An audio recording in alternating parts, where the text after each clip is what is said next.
La piel va a ser el órgano más grande tanto en superficie como en peso. Este va a pesar aproximadamente 4.5 kilogramos y va a tener una superficie aproximada de 2 metros cuadrados. De todos los órganos, este es el que se va a poder inspeccionar con más facilidad, ya que está más expuesto, pero esto también lo va a hacer más susceptible a lesiones secundarias como traumatismos, a la luz solar, a microorganismos y a contaminantes ambientales.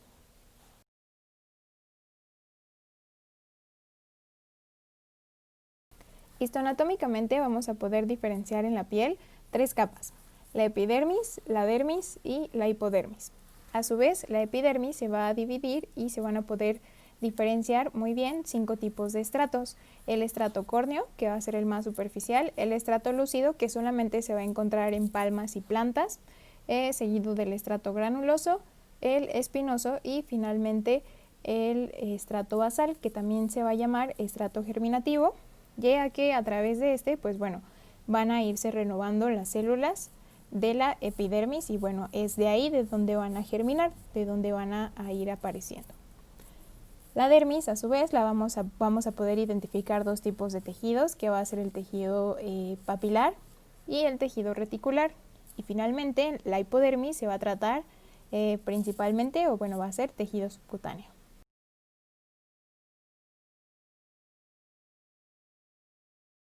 También vamos a encontrar células como los queratinocitos, que son los que le van a dar la estructura a la piel y van a hacer la separación del organismo con su medio ambiente. Vamos a encontrar melanocitos, que van a ser los encargados de la producción de pigmentos que le van a dar el color a nuestra piel, y células de Langerhans, que van a ser las encargadas de la respuesta inmune en este órgano. Y finalmente las células de Merkel, que estas nos van a dar o a proporcionar información sensitiva por medio de terminaciones nerviosas sensitivas que se van a encontrar ahí en la piel.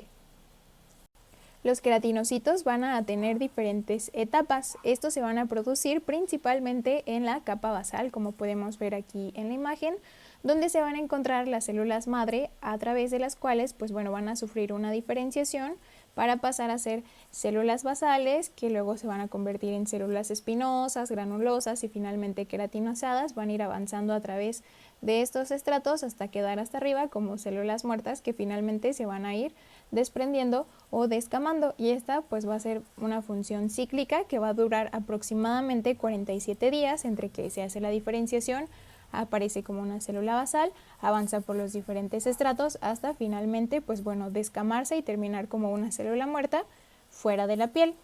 La piel va a tener aproximadamente un pH cambiante que va a estar entre 6.8 y 7.5, y bueno, va a ir cambiando hasta estar finalmente un pH entre 4.5 y 5.3 en la capa más externa.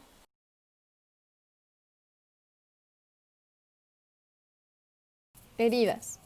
Estas podemos definirlas de diferentes maneras. Podemos decir que es una solución de continuidad del tejido afectado por una falta de absorción de una fuerza traumática que ha sido la que la provocó. También podemos definirla como una agresión o traumatismo que produce daños de tejidos con pérdida de la continuidad, ocasionado ya sea por agentes externos como físicos, químicos o biológicos. Clasificación. A las heridas vamos a poder clasificarlas de diferentes maneras. Una de las formas más sencillas y útiles para el manejo de la herida va a ser dividirlas en agudas y crónicas según el tiempo de evolución. Las agudas van a llevar un proceso de cicatrización ordenado y predecible, con un restablecimiento anatómico y funcional. A diferencia de las crónicas, estas no van a llevar un patrón lineal y al mismo tiempo se van a estar llevando a cabo diferentes fases de cicatrización, o sea, estas fases van a ocurrir simultáneamente. También las heridas agudas van a ser de corta duración, mientras que las heridas crónicas van a ser de larga duración. ¿Cuánto en tiempo? Pues bueno, se propone que aproximadamente menos de 30 días sea una herida aguda. Esto, el tiempo es relativo, ya que la cicatrización va a depender de la edad, del sexo, de la zona afectada, de patologías subyacentes, entonces pues va a depender, pero en tiempo aproximado se dice que menos de 30 días. Mientras que las crónicas, pues bueno, más de 30 días. La mayoría de las heridas agudas no tienen ninguna patología subyacente que modifique o altere la cicatrización, mientras que en las crónicas la mayoría de estas va a tener una patología subyacente, como es el caso de una enfermedad como diabetes mellitus, en el caso de heridas crónicas como el pie diabético, o alguna enfermedad subyacente que sea la que esté causando la herida, como enfermedades vasculares periféricas o algún tipo de neoplasia. Además, por el contrario, las agudas no van a llevar o a tener alguna complicación, mientras que las crónicas por lo general van a estar cursando con una complicación, ya sea una infección o un paciente diabético descontrolado, que bueno, todo esto complique la herida y la haga que pues avance con el tiempo sin poderse restablecer adecuadamente. Las heridas también las vamos a poder clasificar según el mecanismo que las haya causado o el aspecto que éstas tengan. Por ejemplo, en la imagen número 1 que tenemos aquí, tenemos una herida contusa, cuyas características van a hacer que este tipo de herida no va a tener bordes bien definidos, va a tener bordes irregulares, y esta puede ser causada por una contusión, un golpe muy fuerte, por ejemplo contra la pared o el pavimento, que haya hecho que se abra la piel. A diferencia de las heridas cortantes, estas van a tener bordes bien definidos, van a tener bordes regulares y por lo general son causadas con algún tipo de objeto con filo, por ejemplo una navaja o un cuchillo, y bueno, va a dejar aquí, como se ve en la imagen, un borde bien definido, regular por filo. Después tenemos las heridas contuso-cortantes. Estas van a ser la mezcla o la combinación de las dos anteriores. Y también vamos a tener heridas punzantes. Estas pueden ser, por ejemplo, con algo que tenga filo en punta, como puede ser un clavo, como aquí podemos observar, o un picayelo, por ejemplo, y va a dejar un tipo de marca o lesión en forma de punzocortantes. Y podemos agregar aquí también las que son por aplastamiento o atricción. Esta es por la acción convergente de dos agentes contundentes sobre puntos antagónicos. Entonces tenemos la convergencia de dos puntos o dos agentes contundentes sobre algo antagónico. En este caso ponemos el ejemplo de una mano, de un dedo, que podemos pensar que fue apachurrado, por ejemplo, con la puerta. La puerta y la parte sobre la que cierra la puerta son los objetos convergentes, o sea, son dos agentes contundentes sobre un punto antagónico que, pues bueno, fue el dedo que quedó entre esa convergencia de puntos. En estas también podemos agregar la abrasión, las heridas por abrasión. En este caso solamente se va a dañar la epidermis, la capa más superficial de la piel, y esta pues puede ser, por ejemplo, por algún tipo de raspón, que pues son muy comunes. Además tenemos por arrancamiento o abulsión. Este va a ser el desprendimiento parcial o total de partes blandas, por ejemplo, que vaya la piel junto con el músculo, algunos nervios y vasitos sanguíneos. La podemos diferenciar de la amputación, donde esta va a ser la separación de un miembro con las partes blandas, o sea, sí, los músculos, los nervios y la piel, pero además va a llevarse los huesos. Entonces, pues la diferencia entre el arrancamiento o abulsión y la amputación va a ser que en el caso de la amputación sí se van a ver afectados incluso los huesos. Y pues finalmente tenemos otro tipo de lesión en esta clasificación, y pues bueno, son las quemaduras, que van a ser causadas ya sea por agentes físicos, químicos, o bueno, en el caso de los físicos, por un agente térmico, el calor, que puede ser el sol, que puede ser el fuego o cuestiones de ese tipo. Otra forma de clasificarlas va a ser según si la herida compromete estructuras no cutáneas.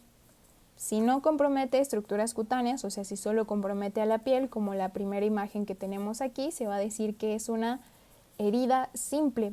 Por el contrario, si esta compromete vasos sanguíneos, nervios, cartílagos y o músculos, se va a decir que es una herida compleja o complicada, como la que podemos ver aquí en la imagen, donde incluso podemos ver que hay músculos y hasta el hueso pues se ve expuesto. También es el ejemplo de una herida compleja o complicada cuando hay golpes sobre la nariz que dejan expuesto el cartílago de la nariz, esas también se pueden clasificar como heridas complejas o complicadas. O por ejemplo, si hubiera algún tipo de mordedura o lesión que deja expuestos grandes vasos, como en la pierna, por ejemplo, que dejara expuesto la femoral, pues también sería una herida compleja o complicada, ya que compromete estructuras además de las cutáneas. A las heridas también las vamos a poder clasificar según si éstas penetran o no alguna cavidad o compartimento. Si no lo hacen, se les va a denominar no penetrantes. Por el contrario, se van a llamar heridas penetrantes a toda aquella herida traumática profunda que afecta más allá de partes blandas como lo son la piel o la grasa subcutánea, y de forma específica se va a referir a aquellas heridas que van a penetrar alguna cavidad orgánica, sobre todo o específicamente el tórax o la cavidad peritoneal, teniendo como consecuencia o complicación muchas veces un hemitórax o un hemiperitoneo. También las vamos a poder clasificar según su grado de contaminación, como limpias si estas tienen menos de 6 horas de evolución, además de cumplir algunos otros criterios como que tienen que tener un mínimo de daño tisular y además para llamarle herida limpia muchas veces tiene que cumplir con la condición de que ésta no sea penetrante. Y también se le va a llamar herida sucia o se le puede clasificar como sucia si ésta lleva más de 6 horas de evolución, tiene un daño tisular más extenso, un daño tisular mayor y por lo general estas suelen ser penetrantes. También según el National Research Council, esta va a clasificar heridas quirúrgicas y las va a clasificar en limpias o clase 1. Esta va a tener la característica de ser una herida quirúrgica no traumática de cierre primario y sin drenaje que no va a atravesar o por una infección, o sea, no va a haber tejido como infectado, escaso traumatismo y en donde se haya llevado una técnica aséptica correcta. También se puede clasificar según esta clasificación como limpia contaminada o clase 2. En este caso se va a acceder intencional o accidentalmente al tracto digestivo, respiratorio o urinario. Y aquí también van a entrar todas aquellas cirugías en el que se haya dejado algún tipo de drenaje abierto. Si no es el caso, también se le puede llamar contaminada o clase 3. En este tipo de herida va a haber una extensa cantidad de bacterias, pero pues no va a haber contenido purulento en cavidades virtuales o dentro del tracto digestivo o urinario. Y finalmente se le puede clasificar como sucia o de clase 4 a las heridas que son traumáticas y que además dentro de ellas van a presentar algún tipo de cuerpo extraño, presencia de material purulento, tejidos desvitalizados o penetrantes y además cumple también el requisito o tiene que cumplir el requisito de llevar más de 6 horas de evolución. Y también se puede clasificar como herida sucia o clase 4 aquellas donde haya vísceras perforadas. Como les comentaba al principio, las heridas podemos clasificarlas en agudas y crónicas. Ya hablando más específicamente sobre las crónicas, vamos a tener aquí principalmente úlceras, por ejemplo, úlceras por presión, úlceras arteriales o venosas, úlceras del pie diabético o úlceras neoplásicas.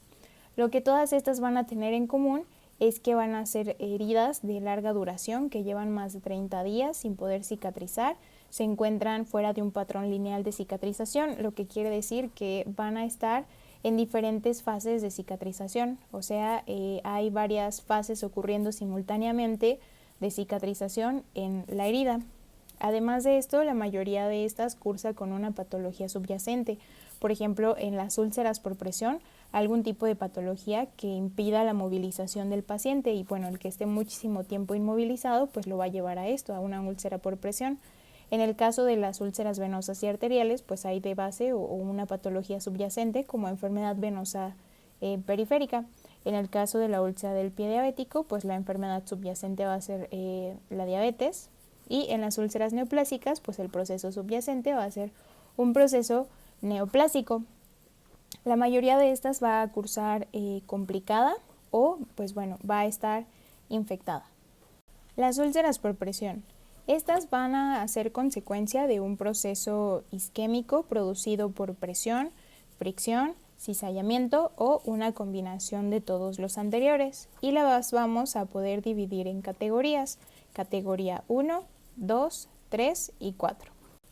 Las úlceras venosas y arteriales van a ser o van a darse como consecuencia de una incapacidad funcional del sistema venoso o arterial, y también las vamos a poder clasificar en venosas, arteriales o mixtas.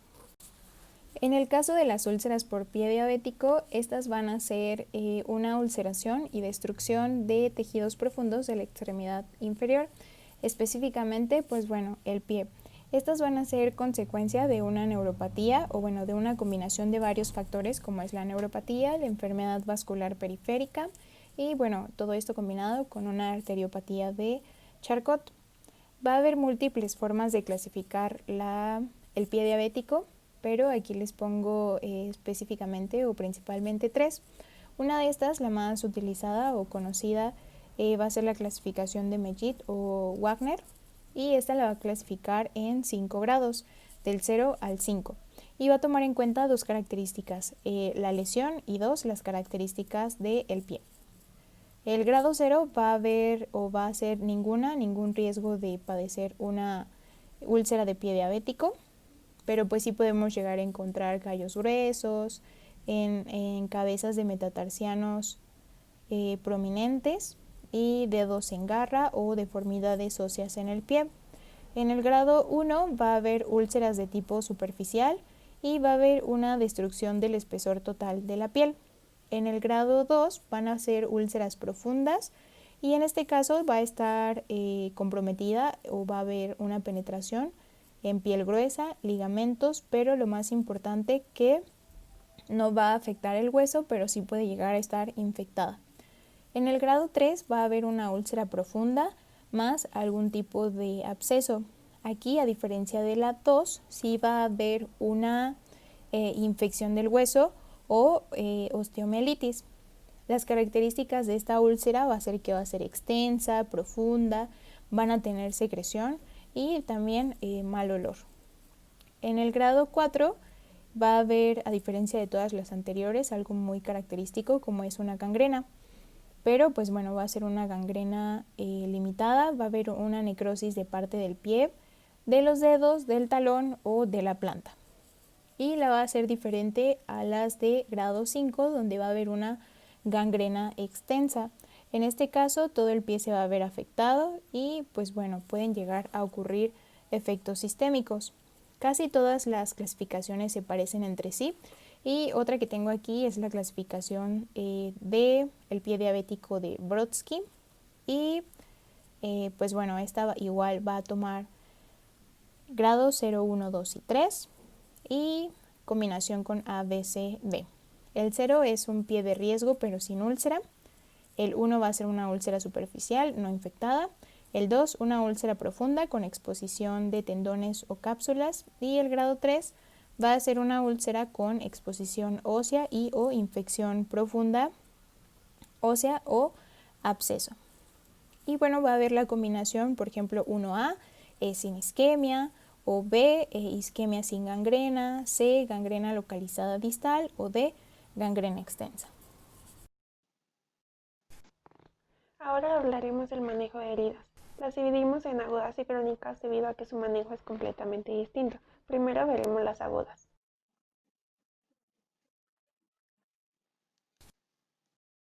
Lo primero que tenemos que hacer como médicos generales es evaluar si es una herida que podemos tratar nosotros o tenemos que derivar. Dentro de los factores que van a influir en esto existen varios.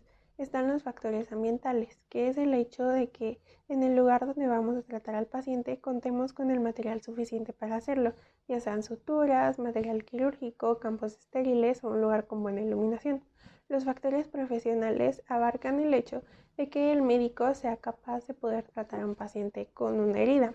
Los factores del paciente se relacionan a que muchas veces las heridas son asociadas o causadas por patologías severas concomitantes. En este caso no podemos quedárnoslo, debemos derivarlo a su respectivo especialista.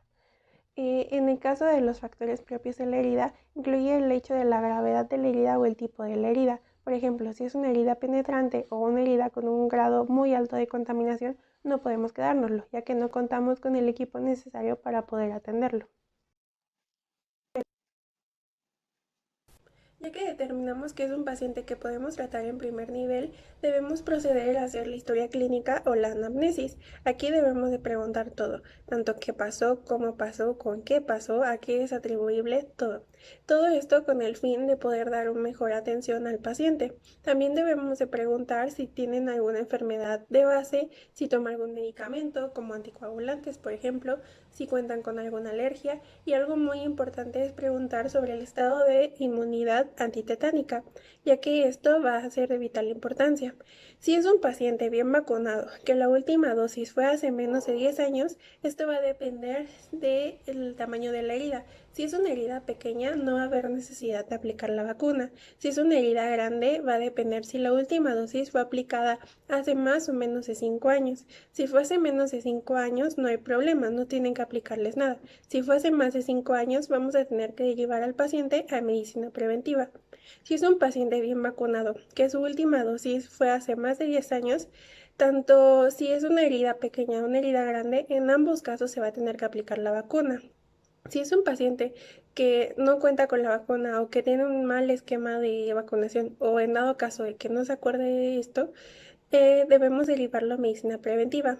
Y en ambos casos, tanto una herida pequeña o una herida grande, va a tener que aplicarse la vacuna. Si es una herida grande, en estos pacientes se les va a tener que aplicar además la inmunoglobulina.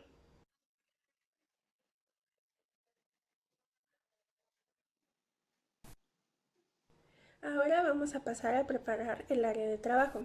Es necesario asegurarnos que contemos con todo lo necesario para poder proceder a evaluar a este paciente. En cuanto al área de trabajo, debemos asegurarnos de que tengamos todo el material, una camilla, ya que estos pacientes no pueden ser atendidos de pie ni sentados, deben estar acostados debido a que pueden desarrollar un estímulo vagal y desmayarse debido al estrés de la situación. También debemos asegurarnos que contemos con todo, una mesa de trabajo, una buena fuente de luz, material estéril, etc. En cuanto al paciente, como ya les mencioné, debemos asegurarnos de que estén de cúbito supino. También debemos de asegurar que el área de la herida esté completamente descubierta. No debe haber accesorios ni ropa, nada por el estilo que pueda estar cubriéndola. En cuanto a nosotros, también debemos de prepararnos. Debemos quitarnos todos los accesorios que podamos tener en las manos, anillos, pulseras, etc. Y lavarnos las manos. Lo recomendable es usar un gorro quirúrgico, sin embargo no siempre se cuenta con esto. En estos casos es más que suficiente recogerse el cabello. También es necesario o se recomienda usar cubrebocas para proteger al paciente de nuestros fluidos.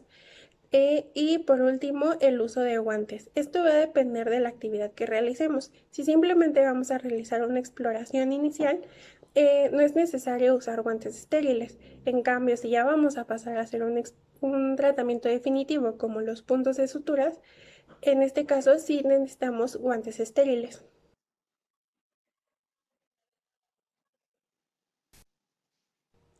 Ahora haremos la exploración física. Primero haremos la inspección. Esta debe ser lo más indolora y atraumática posible. Posteriormente viene la palpación. Esta es con la idea de determinar la gravedad de la herida y su profundidad. Dependiendo del área del cuerpo donde se encuentre la herida, vamos a tener que explorar ciertas funciones especiales. Por ejemplo, en el caso de las manos, también vamos a tener que explorar tanto la sensibilidad y los arcos de movilidad. En el resto del cuerpo no es tan necesario explorar estas dos funciones debido a que no es tan común que se vea afectada la función. Sin embargo, hay que tenerlo en cuenta.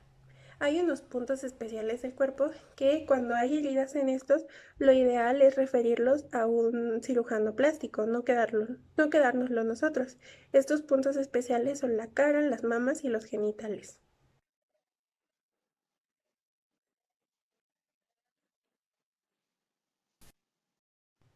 Ya que realizamos la exploración inicial, ahora pasaremos a hacer una anestesia local, esto con la intención de poder hacer una exploración mejor o a profundidad de la herida. Es importante que antes de que apliquemos el anestésico local, hagamos una aplicación de un antiséptico, el cual cualquiera que tengamos a la mano, por ejemplo, la iodopovidona. Hay varios medicamentos anestésicos que podemos usar en este caso. El más común es la lidocaína. Para la aplicación de esto debemos de tener en cuenta que la dosis que se debe de usar es la mínima necesaria que anestesie el área de la herida y también tener en cuenta la dosis máxima de este medicamento. La dosis máxima de la lidocaína va a depender de las dos presentaciones que hay, con epinefrina o sin epinefrina. La lidocaína con epinefrina, su dosis máxima en adultos es de 7 miligramos sobre kilo y en los niños de 3.2 miligramos sobre kilo.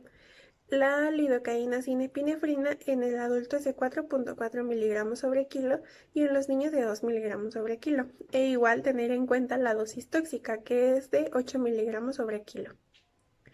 La forma de aplicación. Esto va a depender en qué área del cuerpo se encuentre la herida. En la mayoría del cuerpo, la aplicación va a ser alrededor de la herida, nunca va a ser directamente en la herida. Hay casos especiales en los que la aplicación es distinta, tal es el caso de las manos. Por ejemplo, una herida en algún pulpejo no se debe de infiltrar directamente o alrededor del pulpejo. En este caso se hace un bloqueo digital. ¿A qué me refiero con esto? Se aplica el anestésico en la base de los dedos a ambos lados del dedo que se quiera bloquear. Se introduce aproximadamente 2 centímetros la aguja con la intención de hacer un bloqueo de los nervios en su paso en el espacio intermetacarpiano. Al momento de aplicarlo vamos a notar que hay una elevación de volumen debido a la aplicación del medicamento. Este efecto de la lidocaína tarda aproximadamente de 5 a 10 minutos en surgir efecto. Sin embargo, debemos asegurarnos que antes de proseguir debe estar completamente el efecto de la anestesia, ya que no queremos causarle dolor al paciente. En dado caso de que hayamos aplicado una dosis inicial y no haya tenido efecto, debemos volver a aplicarla y esperar los 5 a 10 minutos a que haga efecto y así hasta que consigamos una anestesia total del área donde vamos a explorar la herida. Ya que tenemos una anestesia local de la herida, vamos a proceder a hacer un lavado quirúrgico. Este va a ser por arrastre. Se recomienda hacer una limpieza de una zona amplia, no solo de la herida, también toda la zona que la rodee, ya que así vamos a disminuir la probabilidad de generar alguna infección. Para esto vamos a usar simplemente agua y algún antiséptico jabonoso, ya sea iodopovidona al 7.5% o clorexidina al 70%. En el caso de la cara va a ser distinto. Aquí debemos usar otros productos que nos garanticen que no irriten ni la mucosa ni la conjuntiva. Tal es el caso de la betadine, diluida entre 10 y 50% en solución fisiológica. Este es muy recomendable para limpieza en la cara. El rasurado de las áreas de la herida no es muy recomendable ya que genera microheridas que pueden ser otra fuente de ingreso de microorganismos al torrente sanguíneo. Sin embargo, si la herida se encuentra en una zona pilosa que nos dificulte la inspección de la herida, vamos a proceder a rasurar solamente la zona adyacente a la herida, nunca directamente sobre la herida.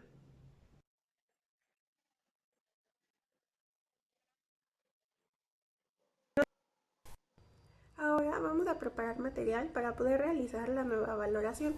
Este material va a incluir guantes estériles, campos estériles, unas pinzas de disección con dientes de ratón, un portaagujas, unas tijeras para cortar tanto tejidos como material, o sea, unas tijeras curvas y unas rectas, gasas, bisturí y suturas.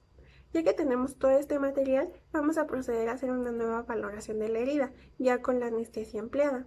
Esta valoración es de suma importancia, ya que muchas veces una exploración sin la anestesia no nos permite valorar bien la herida para poder determinar bien la conducta a seguir.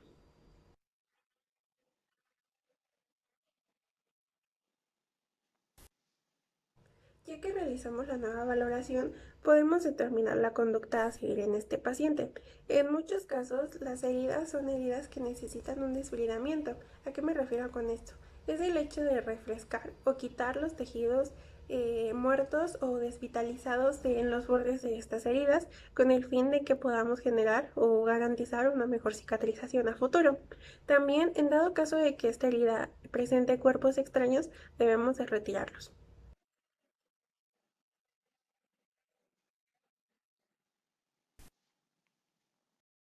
Ya que hicimos el desfridamiento, en dado caso de que haya sido necesario, vamos a proceder a hacer el cierre de la herida con puntos de sutura. Existen varios cierres, el de primera intención, segunda intención, tercera intención, y se habla también de un cierre de primera intención diferido. Se dice que cualquier herida que sea lo suficientemente grande para dejar una cicatriz debe ser suturada, sin embargo no siempre. También en la sutura se habla de un periodo de oro. Este periodo es el tiempo o el lapso de tiempo en el que es más recomendable hacer un cierre por primera intención, y esta abarca entre las primeras 4 y 6 horas. Cuando se rebasan las 6 horas o en el caso de cara que se rebasan las 24 horas, se recomienda no cerrar la herida, se debe dejar abierta.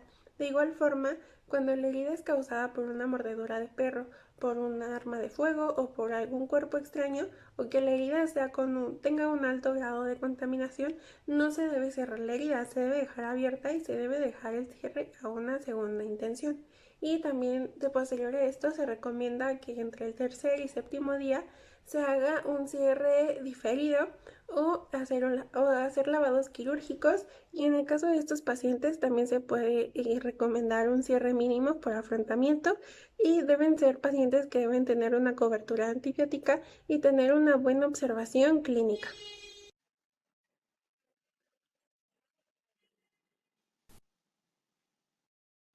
En cuanto a las suturas, vamos a poder clasificarlas de varios tipos. Hay reabsorbibles y reabsorbibles, hay orgánicas, inorgánicas. También se pueden clasificar de acuerdo al número de filamentos. Hay monofilamentos y polifilamentos.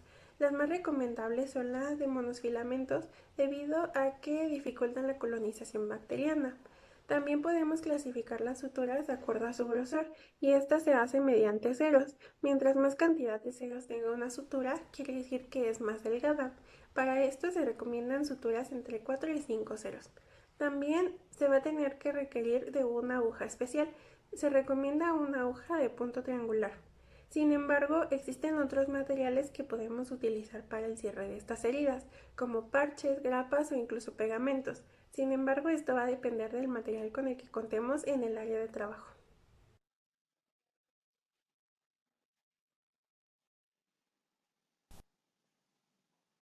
En cuanto a los puntos, tenemos dos tipos, los subcutáneos y los cutáneos. Los subcutáneos están indicados en heridas que expongan el tejido graso y los músculos. Su función es eliminar los espacios muertos de la herida con el fin de poder evitar la probabilidad de que se formen hematomas o seromas. También su función es que toda la fuerza tensil recaiga en estos puntos y no solo quede en los puntos superficiales. En cuanto al material para realizar estos puntos, debemos usar suturas reabsorbibles. Podemos usar tanto monofilamentos como el mononitril o polifilamentos como el bicril. Debemos de tener cuidado con estos puntos, ya que deben ser puntos aislados, nunca puntos continuos, debido a que en dado caso de que debamos de abrir la herida, va a ser más difícil poder abrirla si son puntos continuos que puntos aislados. Los puntos cutáneos, estos están indicados en heridas que solamente hayan lesionado la piel. Su función es cerrar la dermis. Para realizar estas suturas podemos usar cualquier material, sin embargo se recomiendan suturas irreabsorbibles monofilamentosas de 4 a 5 ceros. De este punto tenemos varios tipos, está el conocido punto aislado, punto colchonero, etc.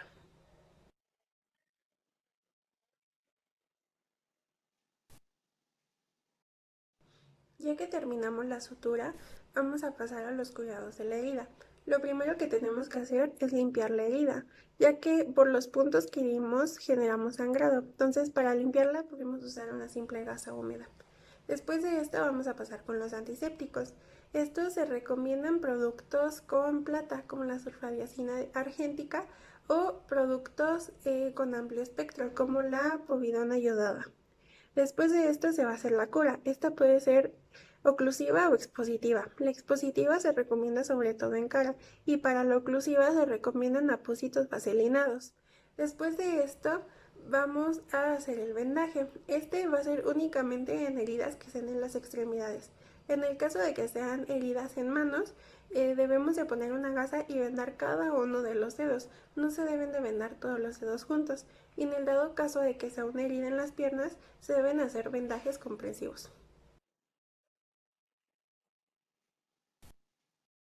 Ya casi por último, antes de dar de alta al paciente, debemos de darle algunas recomendaciones. El reposo está indicado en ellos. Son pacientes que deben permanecer en reposo, no se recomienda que estén mucho tiempo sentados. En caso de que sean heridas en las extremidades, se debe indicar la elevación de la extremidad durante los primeros días y en dado caso de que hayan sido heridas en cara, las primeras noches se recomienda elevar la cabecera de la cama. En el caso de que hayan sido heridas sucias, contaminadas o que sean pacientes diabéticos o que sean heridas que hayan rebasado el periodo de oro, se está indicado el uso de antibióticos. Para esto se deben usar antibióticos de amplio espectro y se deben de mandar mínimo durante una semana. Después debemos indicar al paciente que debemos de realizar una revisión de la herida entre las primeras 48 y 72 horas. En el caso de que se presente dolor, podemos recetarles paracetamol o alguna pirazolona. En el caso de los antiinflamatorios no están contraindicados, sin embargo no suelen ser muy útiles. Para eliminar la inflamación se recomienda la elevación de las extremidades. Y por último, debemos indicarle al paciente que la herida no debe estar completamente cubierta todo el tiempo, debe permanecer al aire libre y que debe tener una buena higiene con jabón neutro y agua.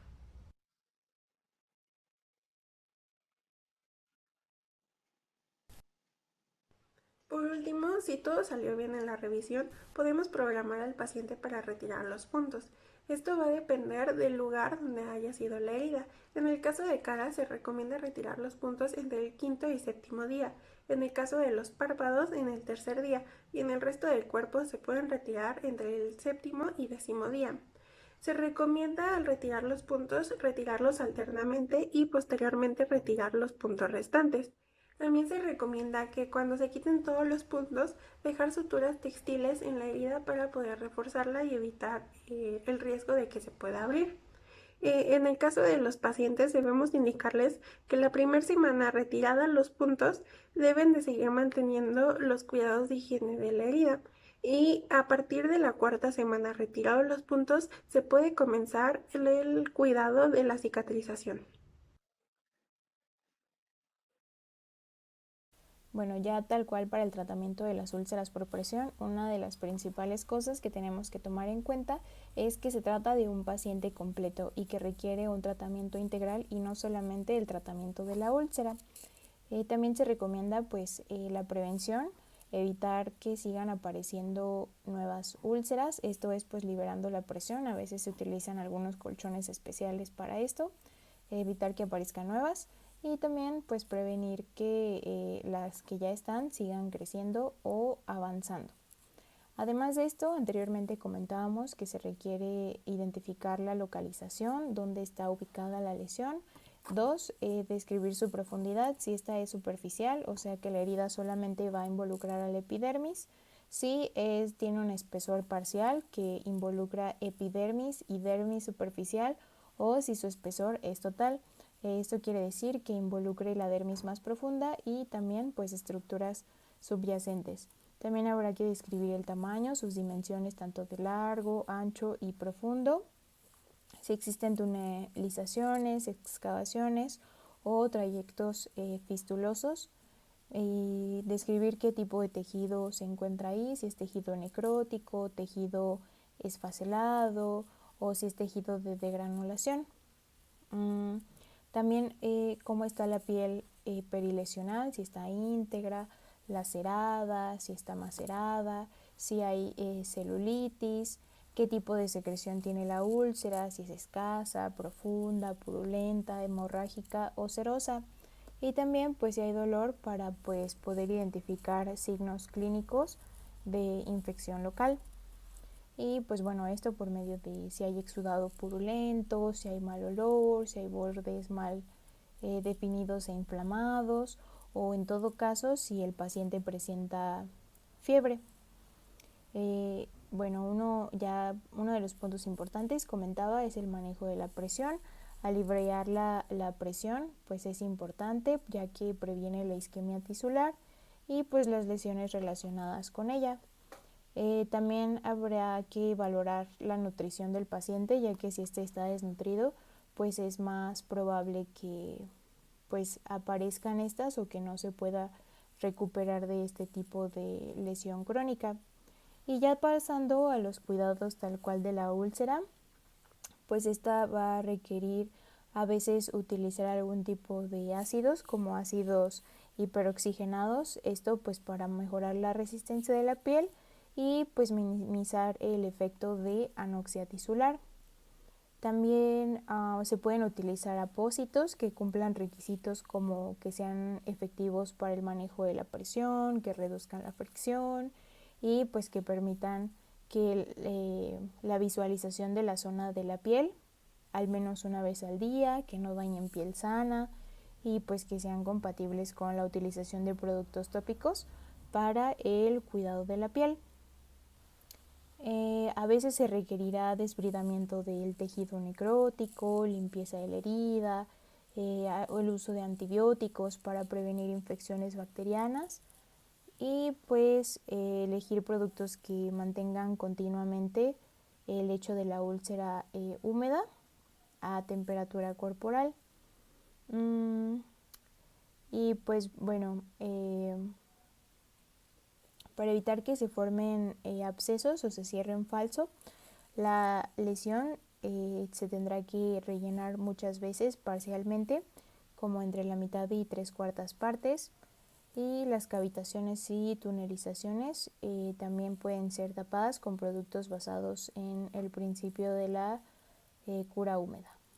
Pues bueno, para la úlcera arteriovenosa se tomarán en cuenta los aspectos ya antes mencionados y bueno, además el cuidado local de la úlcera, que va a requerir limpieza de la herida, manejo del tejido no viable, un manejo de la infección, manejo del exudado, protección de la piel perilesionar y terapia compresiva para úlceras venosas.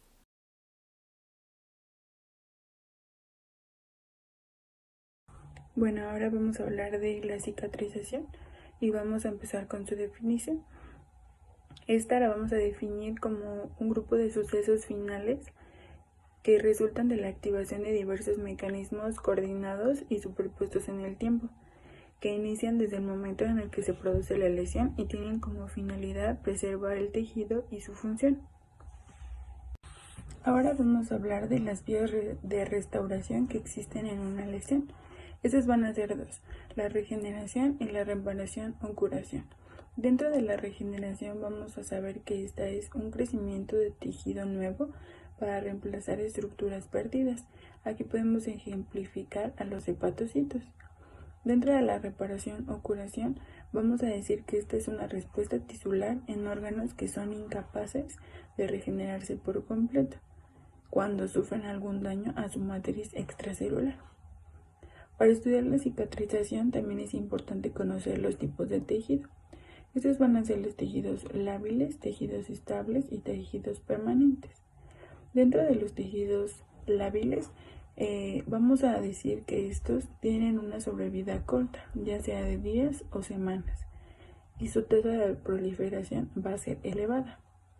Aquí vamos a encontrar a los epitelios. Dentro de los tejidos estables, estos van a ser aquellos que tienen una sobrevida un poco más larga a diferencia de los anteriores, de meses o años, y su tasa de proliferación es más baja. Su capacidad de replicación ante estímulos o agresiones va a ser mantenida, como es en el caso del músculo. Dentro de los tejidos permanentes tenemos que son aquellos que ya han perdido la capacidad para entrar al ciclo. Ahora vamos a estudiar los elementos clave en la cicatrización. Para comenzar a hablar de estos elementos empezaremos con la matriz extracelular. La literatura nos la clasifica en dos, aquella que se encuentra en la membrana basal y la que se encuentra en el intersticio.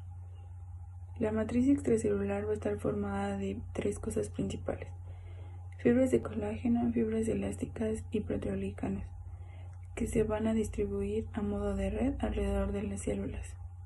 Dentro del proceso de cicatrización, las funciones de esta matriz extracelular van a ser darle soporte al nuevo tejido de proliferación celular, a la adhesión celular, al almacenamiento de las proteínas reguladoras que van a participar en este proceso y a la movilización celular. Vamos a continuar con el colágeno. Esta es la proteína más abundante que se encuentra en el cuerpo humano, con alrededor del 25% del total de las proteínas que tenemos. De este 25%, el 50 al 70% se encuentra en la piel.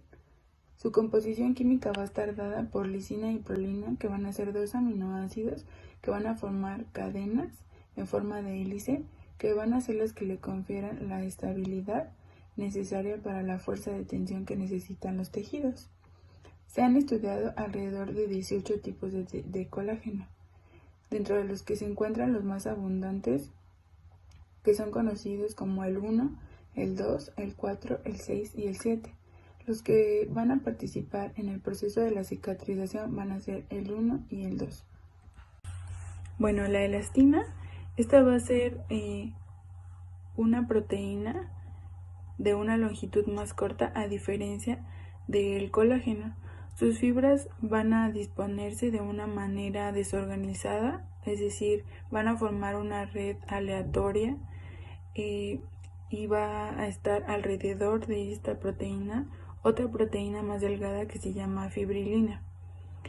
Bueno, esta elastina, gracias a que su disposición de las redes o de sus fibras es desorganizada, es la que le permite que cuando un tejido está expuesto a tensión, estas fibras se van a integrar de forma paralela entre sí y se van a adaptar de manera de la tensión que le esté ejerciendo. Cuando esta tensión ya no esté, va a tener la capacidad de regresar a su forma original. También vamos a hablar de los proteoglicanos. Estos van a ser los más abundantes en la matriz extracelular y van a ser heparansulfato, condroitinsulfato y dermatansulfato. Estos van a tener la capacidad de regular la matriz extracelular, van a conferirle permeabilidad a la misma matriz, van a ser moduladores de crecimiento en el proceso de la cicatrización y también dentro de esto se va a permitir.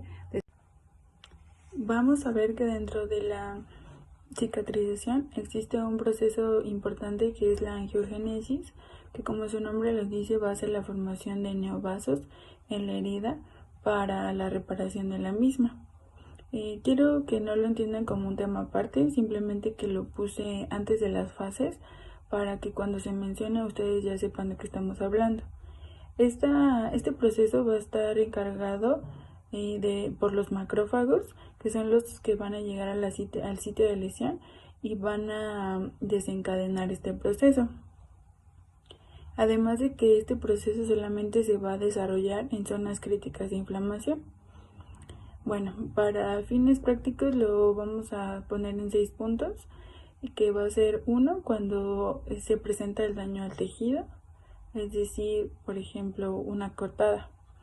Va a seguir la llegada de los macrófagos y van a producir el factor de endotelial vascular, que va a ser el encargado de esta angiogénesis. Este va a ser producido además de por los macrófagos por las células del estroma. A continuación va a haber producción de óxido nítrico, va a haber vasodilatación, degradación de la membrana basal de los vasos que ya existían y la movilización y proliferación. Las fases de la cicatrización son 4. 1. Hemostasia. 2. Inflamación. 3. Reparación. 4. Maduración. Como número 1 tenemos a la hemostasia. Esta es la primera fase y va a empezar segundos después de que se produjo la lesión. Cuando se produce la lesión no nada más se va a ver afectado un epitelio, sino también se pueden ver afectados vasos sanguíneos. De esta manera, al corte de los vasos sanguíneos se van a dejar expuestas las células endoteliales, de tal modo que se va a empezar a estimular la cascada de la coagulación con la activación del factor 12. A su vez van a aparecer los factores de crecimiento que aparecen en la pantalla, como lo son el factor activador de plaquetas, el factor de crecimiento de plaquetas, el factor de crecimiento fibroblástico, el factor alfa y beta de transformación, que van a ser los encargados de llevar los neutrófilos y los macrófagos al sitio de la lesión, entre otros. Es importante saber que cuando se forma el coágulo, no nada más nos va a servir como un tapón, también nos va a servir como una especie de puente para que de esta manera las células inflamatorias puedan migrar hasta el sitio de la lesión y se pueda desencadenar la siguiente fase.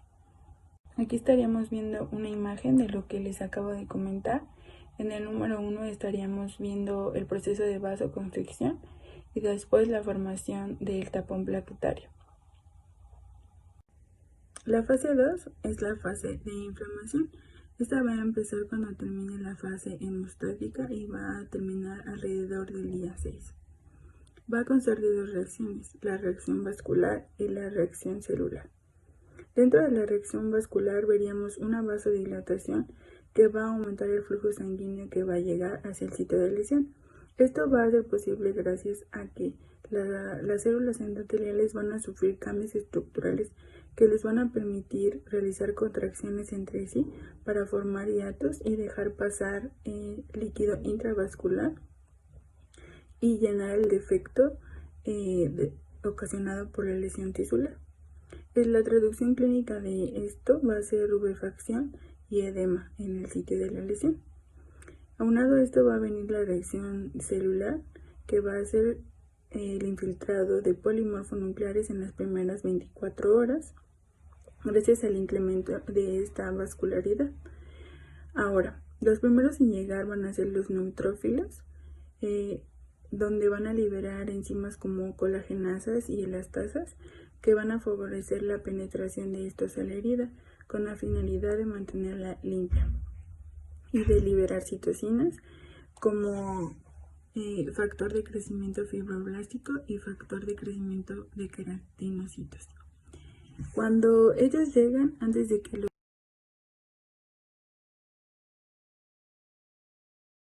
La fase 3 es la fase de reparación, que va del día 4 al día 14 aproximadamente. En esta van a ocurrir dos sucesos muy importantes: la formación de tejido de granulación y la reepitelización. Cuando hablamos de la formación de tejido de granulación, estaríamos hablando de la proliferación de fibroblastos, aunado de la producción de colágeno, elastina, proteoglucanos, es decir, de la renovación de la matriz extracelular o de la reparación de la dermis. Cuando hablamos de la reepitelización, estaríamos hablando de la reparación de la dermis. Para esto es muy importante recordar que en las fases anteriores se fabricaron citocinas que en este momento de la cicatrización es cuando más van a funcionar. La migración y la proliferación de los fibroblastos dependen de las citocinas que anteriormente ya mencionamos, en especial del factor de crecimiento epidérmico, del factor transformante de crecimiento, así como de el factor endotelial vascular para la próxima angiogénesis. Los fibroblastos empiezan a sintetizar una nueva matriz extracelular que en un principio va a estar formada sobre todo por colágeno tipo 1 y 2. La fibronectina y proteoglucanos como el ácido hialurónico, condroitinsulfato, dermatansulfato y heparansulfato. La epitelización o la reepitelización de la herida va a estar dada por los queratinocitos. Estas células van a estar localizadas en la capa basal y van a comenzar a repoblar primeramente de lo más basal al resto del epitelio. Van a migrar de los bordes de la herida y los folículos pilosos para poder cerrar la herida. Estas primeras células van a ser las encargadas de regenerar y de producir la membrana basal para restablecer el orden del epitelio. El óxido nítrico, acompañado del factor de crecimiento epidérmico, el factor transformante alfa y beta y el factor de crecimiento queratinocítico, van a ser los estímulos más importantes durante esta etapa de reepitelización, es decir, que la adherencia y la migración de los queratinocitos dependen francamente de estos para la reconstrucción de la unión dermoepidérmica. Cuando esta unión dermoepidérmica está totalmente completa, es cuando la colonización de la epidermis va a ser posible otra vez por las células de Langerhans y los melanocitos para pigmentar la cicatriz. En esta imagen estaríamos viendo lo antes mencionado. En la parte inferior estaríamos viendo la reparación de la dermis con la disposición de fibras de colágeno a manera de puentes, y en la parte superior estaríamos viendo la reepitelización. Fase 4. Maduración. En esta fase van a ocurrir dos procesos muy importantes: la contracción de la herida y la remodelación de la misma. Para la contracción de la herida, la estrella principal va a ser el miofibroblasto, que tiene la capacidad de adherirse a los bordes de la herida, hacer una contracción y disminuir la distancia entre los dos bordes. Va a concluir cerca del día 21. En la imagen podemos ver este procedimiento. Continuamos con la remodelación de la cicatriz. Para esto es importante mencionar que el colágeno se va a catabolizar a partir de las metalanoproteinasas que se encuentran en la matriz. Es decir, que el colágeno que ahora va a existir va a ser un equilibrio entre la colagenólisis y la síntesis de colágeno nuevo. Este va a ser un proceso largo que puede durar de meses, incluso se dice que puede llegar a 2 años. Tiene como resultado la formación de una cicatriz madura, avascular y acelular. La recuperación de la fuerza tensil de esta cicatriz no va a volver a ser del 100%. Es decir, que tiene una disminución gracias al remodelado de las fibras de elastina y colágeno. No va a llegar a ser de más del 70%. Poco a poco, el tejido de granulación va perdiendo fibroblastos gracias a la apoptosis y va a aparecer la estructura más densa de colágeno.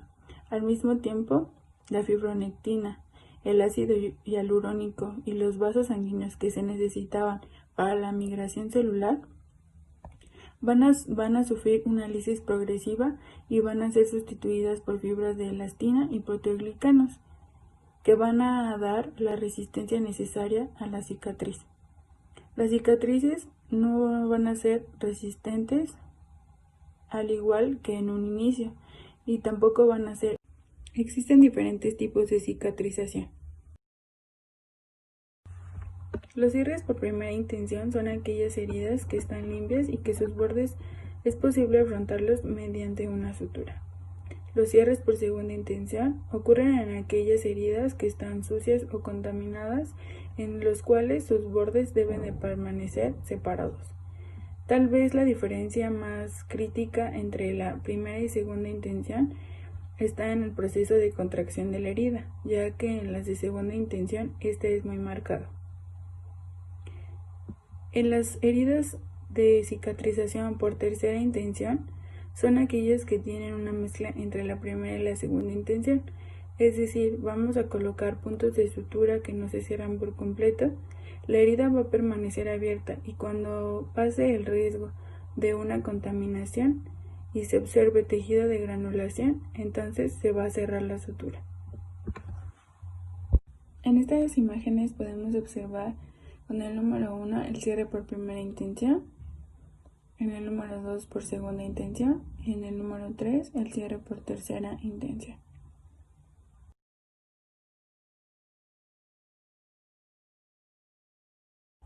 Ahora vamos a ver la cicatrización patológica. ¿Cuáles son los factores que influyen en la cicatrización de las heridas? Bueno, pues van a ser los factores sistémicos y los factores locales. Dentro de los factores sistémicos tenemos la edad, la nutrición, ya que como lo vimos hace un momento, la deficiencia de vitamina C, por ejemplo, nos llevaría a un déficit en la cicatrización. Enfermedades metabólicas, como en el caso de la diabetes mellitus, ya que se presenta una microangiopatía, lo que puede retardar este proceso. inmunosupresión, trastornos del tejido conectivo, tabaquismo e incluso el consumo de fármacos. Estos en particular, aquellos fármacos que inhiben la síntesis de colágeno, por ejemplo, los glucocorticoides.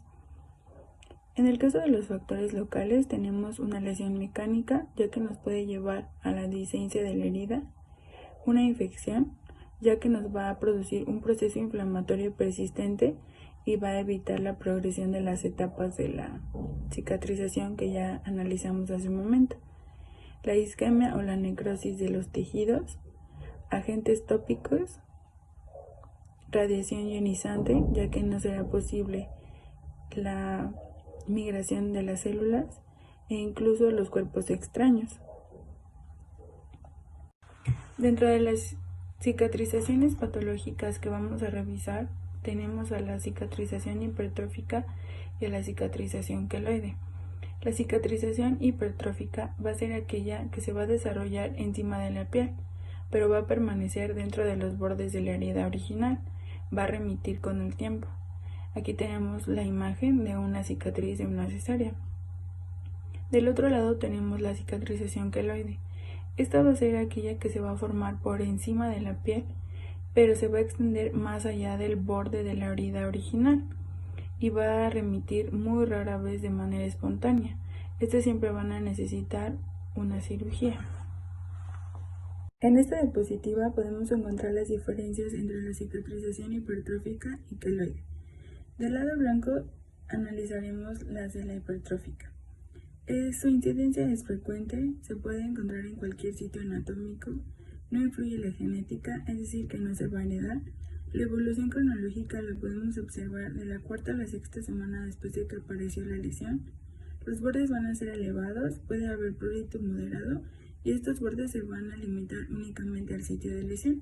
Si se hiciera un corte histológico, lo que observaríamos serían fibras de colágeno en orientación paralela. En la cicatrización queloide podemos ver que esta es de incidencia rara, se presenta más comúnmente en afroamericanos y asiáticos. El sitio predilecto va a ser cuello, hombros, tórax y lóbulo de las orejas. Esto sí se puede heredar y va a ser de autosómica dominante. Dolor, prurito se pueden presentar en esta cicatrización, además de hiperestesia, crecimiento más allá del borde de la herida, que esta va a ser una característica muy importante. Si se observaría una imagen histológica, veríamos hipocelularidad, fibras de colágeno gruesas y onduladas con orientación aleatoria.